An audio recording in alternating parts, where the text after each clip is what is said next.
அழகே அழகு சீரியல்ல டுடே எபிசோட்ல நம்ம மதி இருந்துட்டு ஜாகிங் போயிட்டுருக்காங்க.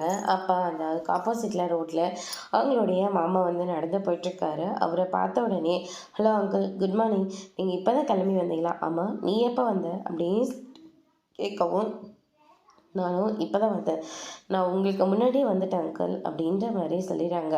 இதை கேட்டவுடனே அவர் ரொம்பவே கோவப்படுறாரு. நடக்கிறத விட ரொம்பவே அதிகமாக நடந்து போயிட்டுருக்காங்க. என்ன அங்கிள், இன்னைக்கு ரொம்ப ஃபாஸ்ட்டாக நடந்துட்டுருக்கீங்க, என்னாச்சு அப்படின்னு சொல்லிட்டு கேட்கவும், அவர் எதுவுமே பேசாமல் அங்கேருந்து வந்துட்டுருக்காரு.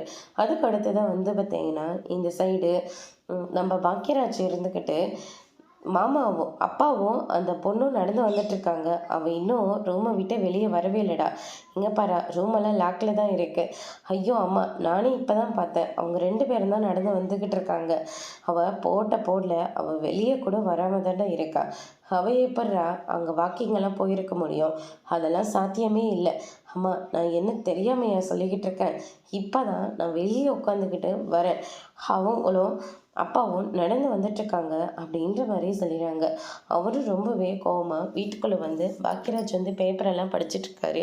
அப்போ பேப்பரெல்லாம் தூக்கி எறிகிறாங்க. இதெல்லாம் சரியாக வராது, உடனடியாக அவங்க அப்பா அம்மாவுக்கு ஃபோன் பண்ணி வீட்டுக்கு வர வச்சிட வேண்டியதான், பேசி முடிச்சிடலாம் அப்படின்ற மாதிரி வந்து சொல்லிடுறாங்க. அதுக்கு அடுத்ததான் நம்ம மதியம் இருந்துட்டு, நீ எப்படி வெளியே போன அப்படின்னு சொல்லிட்டு அவங்க அத்தை கேட்ட உடனே, நான் இவர் எந்திரிச்சு போகிறதுக்கு முன்னாடியே சீக்கிரமாக எந்திரிச்சிட்டேன், அதனால தான் கிளம்பி போயிட்டு இவ்வளோ நேரத்துக்கு வரேன் அப்படின்ற மாதிரி சொல்லிடுறாங்க. என்ன பண்ணாலையும் இவ அடங்கவே மாட்டிக்கிறாளே அப்படின்னு சொல்லிட்டு வீட்டில எல்லாம் கோவத்தில் இருக்காங்க. அதுக்கு அடுத்ததாக மதியோட அப்பாவும் அம்மாவும் வீட்டுக்கு வராங்க. அவங்கள பார்த்த உடனே பாக்கியராஜ் இருந்துட்டு, வாங்க உள்ள வாங்க, அம்மா உங்களால் தான் முடியாதுல்ல, எதுக்காக வந்தீங்க அப்படின்னு சொல்லிட்டு கேட்கவும், அப்பா அம்மா தான் ஃபோன் பண்ணி வர சொன்னாங்க, இப்போ தான் ஆப்ரேஷன் முடிஞ்சிருக்கு, ரெஸ்ட் எடுத்துருக்கலாமல்ல, வர சொன்ன அப்புறம் வராமல் இருந்தால் மரியாதையாக இருக்கோம்ல, அதனால தான் நாங்கள் கிளம்பி வந்துட்டோம் அப்படின்ற மாதிரி சொல்லிடுறாங்க. அதுக்கு அடுத்ததாக வந்து பார்த்தீங்கன்னா, நல்லா இருக்கீங்களா, காஃபி எதுவும் சாப்பிட்றீங்களா, முதல்ல மதியை பார்க்கணும் அப்படின்ற மாதிரி சொல்லிடுறாங்க. மதியம் வந்துடுறாங்க. அப்பா அம்மா, உங்களை யார் வீட்டுக்கு வர சொன்னாங்க? அப்பாவுக்கு இப்போ தானே சர்ஜரி முடிஞ்சிச்சு, வீட்டில் ரெஸ்ட் எடுக்கிறத விட்டு இங்கே எதுக்காக வந்தீங்க? உங்கள் அத்தையும் உன் மாமாவும் தான் வீட்டுக்கு வர சொன்னாங்க, நீ பண்ணுறது எதுவுமே பிடிக்கல, அதனால தான் உங்கள் அப்பா அம்மா வர வச்சு பேசலான்னு சொல்லிட்டு வர வச்சுருக்கோம் அப்படின்ற மாதிரி சொல்லிடுறாங்க. இவங்களை கூப்பிட்டு பேசுகிற அளவுக்கு இங்கே என்ன ஆச்சு, நீ என்ன பண்ணுற ஏது பண்ணுறேன்னு கூட இவங்க எங்களுக்கு தெரியாதா? இவங்களுக்கும் அந்த நிலைமையை எடுத்து சொல்லணும் இல்லையா?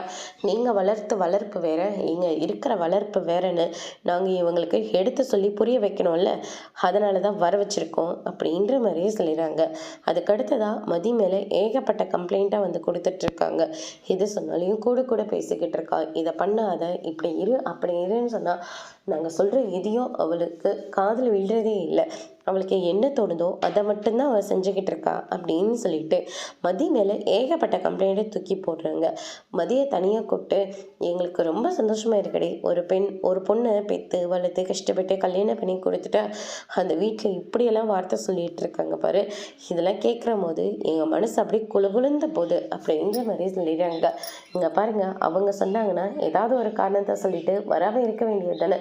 ஒரு ஜாகிங் போகிறது தப்புன்றாங்க, ஒரு வாக்கிங் போகிறது தப்புன்றாங்க, ஒரு ட்ரெஸ் போடுறது தப்புன்றாங்க, சாப்பிட்றது தப்புன்றாங்க, எல்லாத்துக்கும் தப்பாக மட்டும்தான் சொல்லிக்கிட்டு இருக்காங்க. இவங்களும் சரியாக பண்ண மாட்டாங்க, சரியாக செய்கிற என்னையும் செய்ய விட மாட்டேங்கிறாங்க அப்படின்னு சொல்லிட்டு மதியம் ஒரு பக்கம் சொல்லிக்கிட்டு இருக்காங்க. அவங்க பிள்ளைக்கு என்னால் தான் வேலை போச்சுன்னு வேற சொல்லிக்கிட்டு இருக்காங்க. என்னால் எப்படி வேலை போச்சு?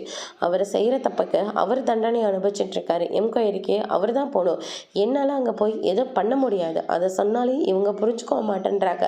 இவங்களாம் அந்த காலத்து ஆளுங்க, எப்படி சொல்லி புரிய வைக்க முடியுமோ அப்படி சொல்லி புரிய வை, மாப்பிள்ளைக்கே திரும்ப வேலை கிடைச்சிச்சுன்னா அது உனக்கு தானே பெருமை அப்படின்ற மாதிரி எடுத்து சொல்லி புரிய வச்சுட்டு இருக்காங்க. அதுக்கடுத்து மதியம் இருந்துட்டு சொன்னதையே சொல்லிக்கிட்டு இருக்காங்க. இந்த சைடு வந்து பார்த்தீங்கன்னா, மலர் உனக்கு தானே அவங்க ரொம்ப க்ளோஸாக இருக்காங்க, அதனால நீ அவகிட்ட பேசி பாரு அப்படின்ற மாதிரி சொல்லிட்டு இருக்காங்க. நாங்கள் ஏதோ சும்மா தான் நின்று பேசிக்கிட்டு இருக்கோம், அதுக்காக சுரேஷ் வேலையை பற்றி நான் எப்படி பேச முடியும் அப்படின்ற மாதிரி சொல்லிட்டு இருக்காங்க.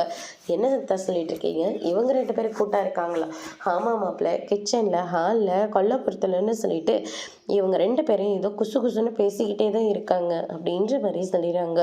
ஓ, இப்படியெல்லாம் வேற நடந்துட்டுருக்கா இந்த வீட்டில் அப்படின்னு சொல்லிட்டு இவரும் ஒரு பக்கம் சமகாண்டா ஆகுறாங்க. அதுக்கு அடுத்ததான் வந்து பார்த்தீங்கன்னா, ஏதோ என் அதிகாரத்தை வச்சு திரும்பவும் நம்ம சுரேஷ் வேலையை வாங்கிடலாம். ஆனால் அது ரொம்ப தப்பாக போய் தலையை சுற்றி மூக்கு தொடுற வேலையாயிடும். அதனால் டைரெக்டாக மதி மனசை வச்சா ஈஸியாக சுரேஷ் வேலை திரும்ப கிடச்சிருந்தான். நானும் ட்ரை பண்ணிகிட்ருக்கேன் அப்படின்ற மாதிரி சொல்லிடுறாங்க. அதுக்கடுத்து தான் பாக்கியராஜ் இருந்துட்டு, சுரேஷ் வேலை நம்மளால் கிடைச்சா நமக்கு தானே பெருமை, அதனால் நீயே மதிக்கிட்ட பேசிப்பாரு அப்படின்னு சொல்லிட்டு மலர்கிட்ட எடுத்து சொல்லிட்டு இருக்காங்க. அதோட இன்னைக்கான எபிசோட் முடிச்சிருக்காங்க. இனி அழகே அழகு சரியில்லை.